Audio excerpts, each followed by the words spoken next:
Magandang hapon! Kumusta po? Narito po ulit ang update natin para sa lagay ng ating panahon. Ngayong hapon po ng March 17, 2024 na kung saan sa ngayon po ay easterlies ang hangin na umiihip po dito sa ating bansa. Ito po ay mainit na hangin na nanggagaling po dyan sa may Pacific Ocean. Ang amihan naman ngayon ay nandyan sa taas ng Taiwan, pero nalalakas ang bugso ng amihan dito sa ating bansa sa araw po ng Miyerkules. At ito naman ay pinapakita ng forecast model natin pong ginagamit hanggang po sa susunod na 2 linggo. At sa lagay ng ating panahon, ngayong hapon ay maayos ang panahon sa malaking bahagi ng ating bansa.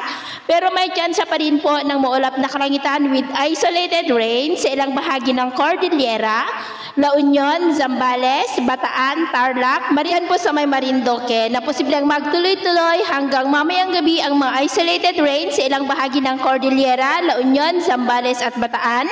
Maging po sa ilang bahagi ng Isabela at Nueva Ecija, kaya mag-ingat po tayo sa posibleng banta pa rin ng mga pagbaha at pagguho ng lupa.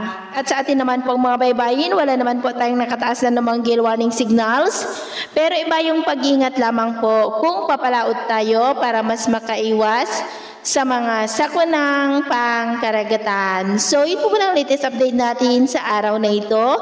At ako po muli si James na nagsasabing sa kahit na pagsubok po na darating sa ating buhay, huwag po tayong mawawalan ng pag-asa. Thank you and God bless!